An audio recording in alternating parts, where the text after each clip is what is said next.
Hoje eu vou ler o Salmo 126, que é um salmo que narra o passado de uma geração que tinha nascido no exílio em Babilônia, porque seus pais tinham prevaricado, tinham pecado contra a justiça que conheciam, a verdade que sabiam, e manifestado-se em atitude de extrema idolatria, que é ingratidão para com aquele que para eles trouxe a provisão, o Deus único, de quem eles souberam e aprenderam através de Abraão. Esse povo tinha ido para o cativeiro em Babilônia, tinha ficado lá 70 anos, a maioria dos idosos morreu lá, uma nova geração nasceu lá, e agora nos dias do rei Ciro, o persa, tinham recebido autorização para voltarem para a terra de Israel, particularmente para Judá, para a cidade de Jerusalém. E muitos deles o fizeram. Outros não voltaram. E continuam até hoje, até exatamente o dia de hoje, morando no Irã, na Pérsia. É uma das comunidades de judeus mais antigas do planeta, que está lá na Pérsia, atravessou toda a história da civilização até o dia de hoje, desde os dias do cativeiro em Babilônia. Mas os que voltaram foram os que produziram esse Salmo 126, que diz: quando o Senhor restaurou a sorte de Sião, ou seja, no dia que Ciro o Grande assinou o édito imperial autorizando todos os judeus vivendo no desterro a voltarem para sua terra em Jerusalém e se virarem lá, se conseguissem fazer da terra que tinha ficado abandonada por tantos anos ser sua terra outra vez, ótimo, se não, problema deles. A ordem era só essa: podem ir se quiserem, quem quiser ir, vá, quem quis ir, foi. E lá, de lá, pensando na história, se escreve: quando o Senhor restaurou a sorte de Sião, aquele dia em que correu a notícia, o rei Ciro, mencionado pelo profeta Isaías 100 anos antes de nascer, no capítulo 45 de Isaías, esse rei que ainda não era e já tinha sido escriturado no texto de Isaías, que haveria de nascer e que o nome dele seria Ciro, e que ele seria separado por Deus para libertar o povo de Israel e mandá-lo de volta para sua terra. Pois bem, no dia que essa profecia se cumpriu, 100 anos depois, e o rei Ciro assinou aquele termo imperial ordenando que quem quisesse voltar, livre estava. E não havia auspícios nem provimento, mas havia o édito do livramento. Quem quiser pode ir. Quando eles ouviram que já não estavam mais obrigados a serem escravos em Babilônia, quando chegou a notícia da libertação do que eles sentiam como um império das trevas, e que eles podiam ser transportados, levados, andados de volta para a terra dos seus desejos, das suas promessas, dos seus vínculos, da sua esperança, quando ouviram isso, o narrador do Salmo diz: nós todos ficamos como quem sonha. Todos. Nos beliscando. Será que é verdade ou eu estou dentro de um sonho. Daqui a pouco eu vou acordar e é tudo mentira. Daqui a pouco eu vou acordar e vai ser o pior de todos os pesadelos, que é aquele que engana a gente como sonho, esbofeteia a gente como realidade quando os olhos se abrem. Nós ficamos como quem sonha. Era para além de todas as nossas expectativas. Foi só então que alguns estudiosos das Escrituras e conhecedores dos profetas começaram a trazer de memória, dizer não. Isaías tinha dito na Escritura que um homem chamado Ciro nos libertaria. Jeremias tinha entendido espiritualmente que os dias do nosso cativeiro seriam apenas 70 anos, está fazendo aniversário e surge um rei chamado Ciro na Pérsia e nos liberta. E nós ficamos como quem sonha. É quando o pior nos acontece e é avassalador, e é horroroso, e é escravizante, é tenebroso, é acachapante, nos põe em estado de impotência absoluta há tanto tempo, parindo filhos na desesperança, gerando filhos na escravidão, produzindo filhos sem perspectiva de livramento nem de futuro algum, amando na desesperança, se casando na falta de futuro, indo porque existe alguma coisa no amor e no vínculo de sobrevivência mais forte do que todas as lógicas humanas. Por isso, então, ainda indo, até que chega aquele dia súbito, da noite para o dia, de repente, num abrir e fechar de olhos,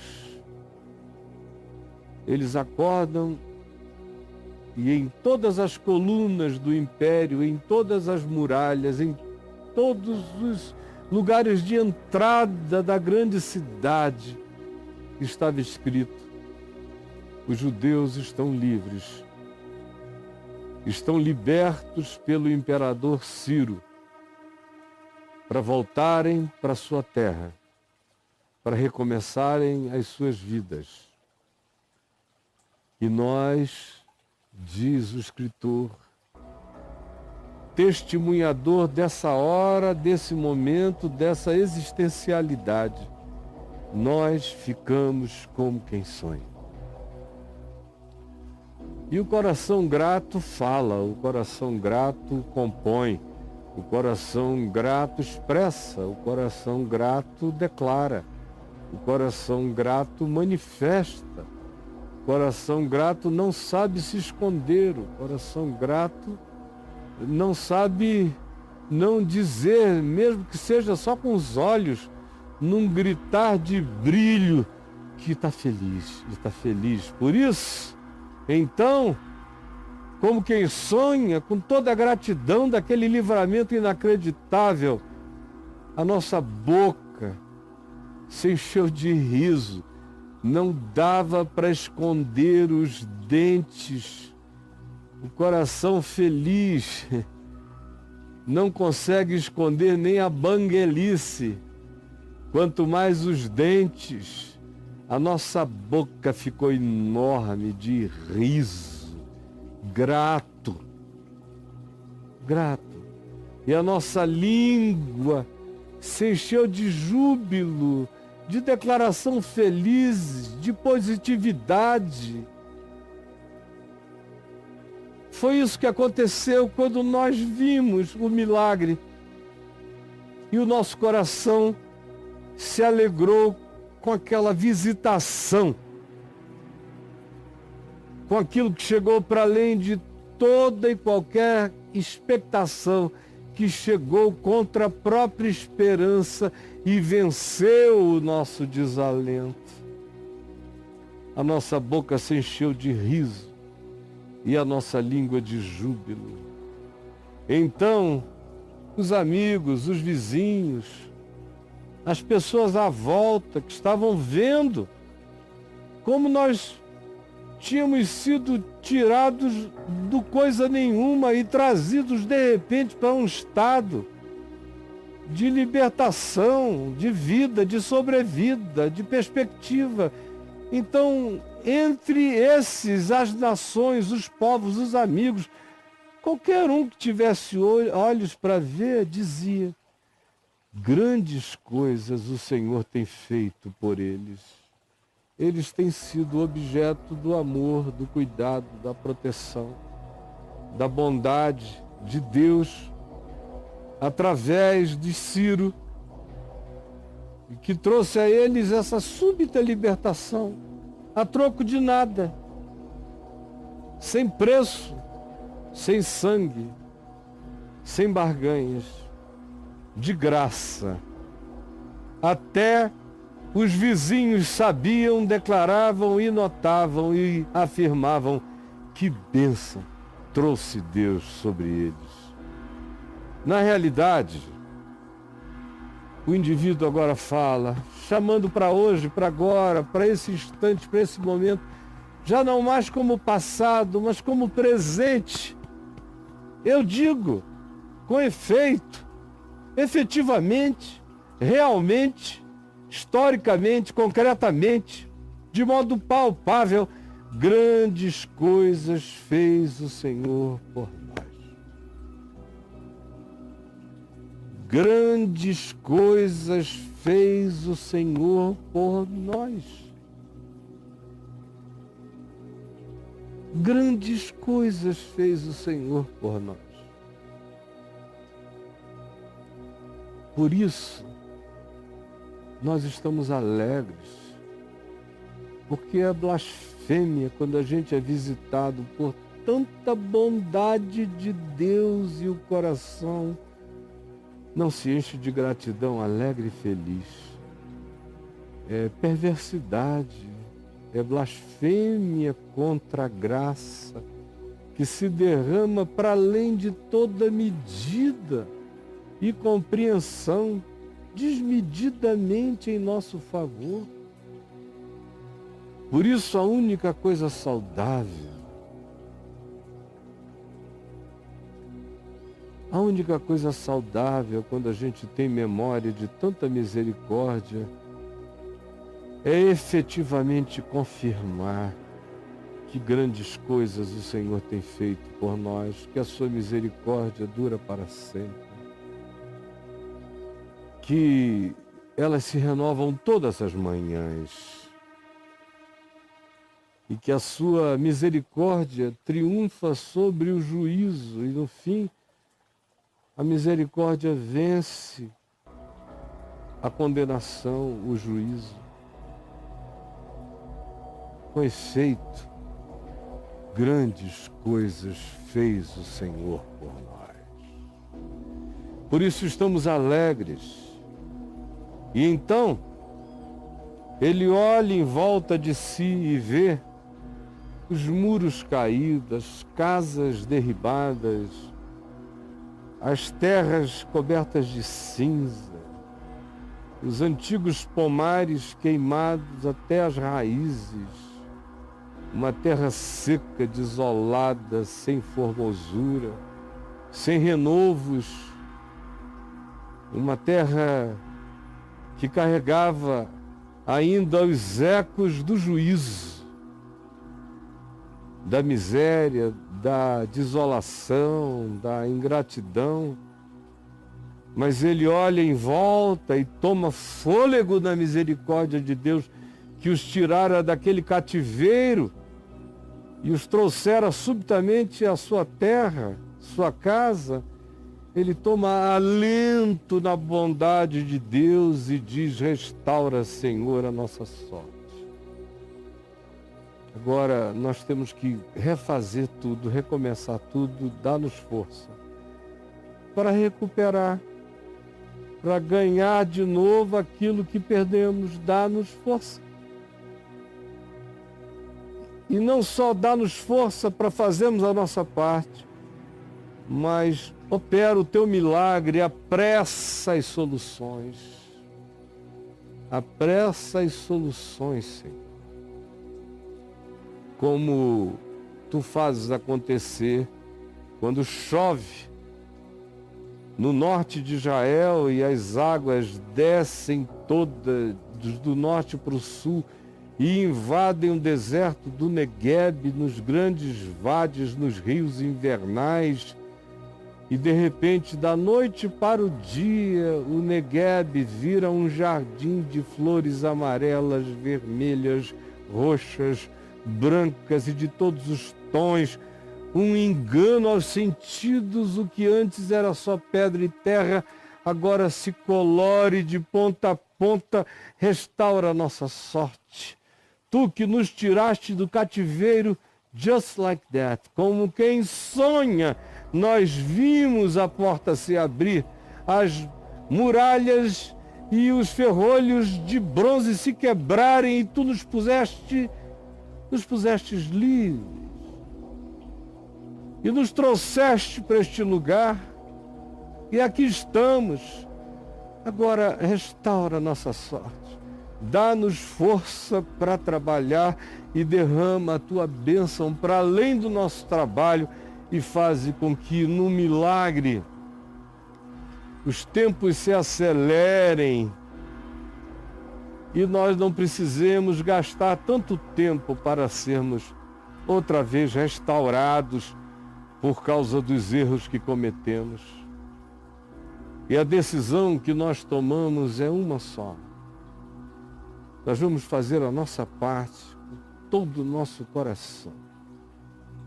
E tudo que vier dos céus como dádiva é o bônus da misericórdia que já fez tudo por nós. Já abriu a porta do cativeiro no qual nós mesmos nos enfiamos pela nossa insensatez, loucura e capricho. Nos tirou de lá, nos trouxe de volta, nos colocou no mesmo chão, dizendo: começa tudo outra vez. Nós cremos que a mesma misericórdia que nos tirou de lá é a mesma que pode nos visitar aqui e acelerar os dias da nossa solução. Como tu fazes chover no Negueb e ele floresce sem que ninguém espere. Faze um milagre desse tipo aqui no chão da minha vida, da nossa vida também. Mas eu vou fazer a minha parte, porque eu sei que é lei da vida, que é infalível, que os que com lágrimas semeiam, sinceramente semeiam, com esperança semeiam, com futuro nos olhos projetam o que semeiam, que os que com lágrimas semeiam, com júbilo, com alegria, ceifarão, colherão, acumularão, verão a prosperidade do amor, da alegria e da bondade como resultado do semear das melhores sementes e não das sementes de morte. Eu sei que os que com lágrimas semeiam, com júbilo ceifarão. Eu sei. Eu sei que quem sai andando e chorando, enquanto semeia as melhores sementes, as sementes de paz, de reconciliação, de misericórdia, de perdão, de bom trato, de bom humor, de alegria, de boa atitude para com a vida, para com o próximo, para com todos. Eu sei que quem vai andando assim, e mesmo em meio às tribulações, vai chorando, com essa doçura, com essa esperança e com essa fé, e não para de fazer o bem, de ter coragem da prática do bem, da atitude do bem. Eu sei, como lei da vida, que este voltará com alegria, com júbilo, trazendo os frutos, os feixes, os resultados, trazendo os benefícios, trazendo o galardão, trazendo o despojo da vitória da esperança contra a desesperança, da vitória da fé contra o vazio de humor e de amor e de fé naquilo que de bom pode nos acontecer se o nosso coração não desistir do bem. Esse é o nosso exercício espiritual de hoje. Para que você desenvolva seu espírito, sua mente. Ninguém cresce sem memória, sem gratidão, sem saber onde estava, por que estava, o que teria sido se continuasse daquele jeito e como foi tirado as oportunidades, os ciros que entram, que passam pela vida da gente, que abrem portas que de outro modo jamais teriam nos trazido a faculdade de que a nossa vida pudesse mudar. Sem essa memória, sem gratidão, sem reconhecimento, sem enxergar a libertação, o livramento, sem resposta à altura, sem a reação do humor da felicidade, se sentir como quem sonha, se encher de riso, ficar cheio de júbilo, ouvir o testemunho dos outros que dizem que coisa boa que te aconteceu e você reconhecer e ter no coração gratidão a Deus e gratidão a Ciro, gratidão à vida, gratidão ao susto da bondade que te acometeu. Ouvir o eco dos que em volta testemunham a bondade de Deus em teu favor e se alegrar com tanto testemunho da bondade de Deus. E não perder o sonho, não se acomodar, dizer restaura, tem mais a fazer, tem algo a ser construído por mim, pelas minhas mãos, tem muros a serem levantados, tem casa a ser erguida, tem terrenos a serem tratados, tem pomares a serem plantados, tem jardins a serem cuidados. Restaura, Senhor, a nossa sorte, como o deserto do Negueb, que não tem perspectiva, mas a tua chuva de amor faz com que as bilhões de sementes boas que estão plantadas nele simplesmente se abram e o ajardinem da noite para o dia. Que em mim haja essas sementes boas para que toda chuva celestial faça de mim e em mim se abrir toda a flor da esperança, da graça, da bondade, da beleza de Deus na minha vida. Isso só vai acontecer se mesmo no deserto as sementes que me habitem sejam sementes floríveis e não de espinhos. Esse é o exercício. Não deixar que o coração fique espinhoso durante os dias do deserto. Mantenha as sementes de vida, porque a bondade de Deus vai irrigar você no tempo certo outra vez. Sempre diga, eu não aceito envelhecer pior. Restaura a minha sorte, significa refaz a minha sorte, ou seja, eu só aceito no mínimo o que já foi o melhor de mim em mim. Eu não estou aqui para piorar, para hoje estar pior do que ontem, para ir piorando à medida em que eu envelheço. Eu estou aqui para me restaurar e não tem deserto que vá me enfeiar. Eu vou arrombar os desertos com as erupções da vida. E eu aprendi como viver, é assim mesmo. A gente não anda o tempo todo sorrindo.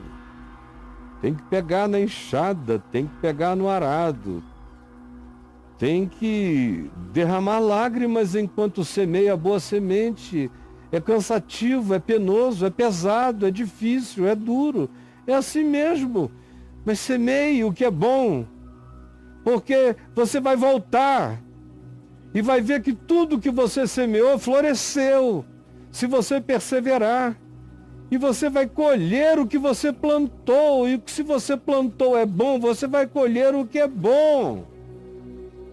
Não sem que antes a sua cabeça se embranqueça, não sem que antes o seu corpo canse, não sem que antes você tenha que andar muito, chorar e semear com esperança, porque assim se forma um caráter que sabe aprender a qualidade, o significado e o valor de cada coisa da graça divina que nos é dada na nossa existência. E aí então, nesse dia, a alegria completa, porque quem sai andando e chorando enquanto semeia, e semeia o que é bom, mesmo no deserto, esse, não tenha dúvida, esse será feliz eternamente. Essa é a lição, essa é a compreensão, esse é o discernimento. Isso tem que ser uma prática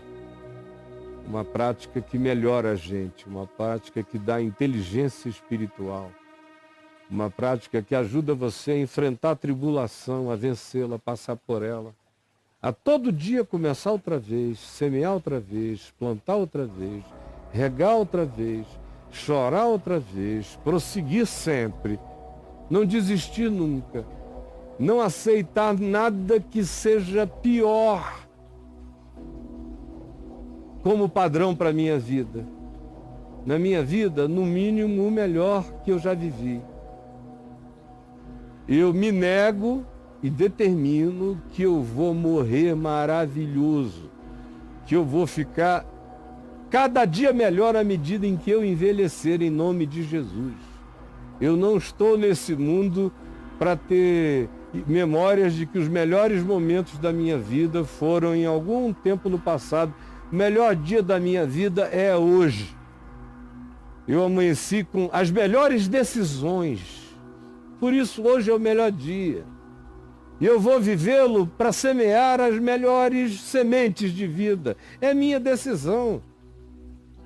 Porque eu sei que enquanto eu assim viver e eu assim for, eu só serei surpreendido por bondade e por misericórdia. Bondade e misericórdia me seguirão todos os dias da minha vida, até que eu habite na casa do Senhor para todo sempre. Mas enquanto isso, é assim. Todo dia é assim. É assim de novo, é assim sempre. O melhor do meu passado eu recupero. As graças, os interventores do bem, os abridores de porta, de oportunidade, os ciros, as chances, os testemunhos. Deixo o meu coração ficar grávido, alimento a minha memória do que é bom. Eu decido trazer à memória o que me pode dar esperança. Eu decido, eu não trago para a minha memória o que pode me amargurar, eu só trago à minha memória o que me pode dar esperança. Eu recupero como memória o que pode me melhorar, não o que pode me envenenar. E eu digo para Deus e para a vida e para mim mesmo, no mínimo o melhor. Não aceito ir para trás, restaura, é daqui para frente a minha vida. E enquanto isso eu sei que não tem magia, que a gente tem que aprender a viver e viver mesmo. Tem que aprender a caminhar, tem que aprender a andar, tem que aprender a escolher as melhores sementes. E tem que semear, tem que abrir valas no deserto. E enquanto não chove, eu faço irrigação gota a gota. Eu choro na semente. Enquanto não vêm as chuvas abundantes do céu, Enquanto eu ando, eu choro sobre a sementinha, eu a irrigo com as minhas lágrimas, com os líquidos das minhas esperanças. Minhas lágrimas não são feitas de amargura, mas de esperança, de amor e de fé. Eu boto minha fé, minha esperança, meu amor em cada sementinha que eu planto. E eu sei que com as águas dos céus e com as lágrimas da minha esperança, não há semente que não abra, que não brote, que não nasça. Eu sei, e não depende de ninguém, só depende de mim mesmo, em Deus, que eu vou morrer com júbilo, com esperança, porque eu vivo com a alegria da fé, com o conforto da esperança e com o poder invencível do amor de Deus que habita em mim.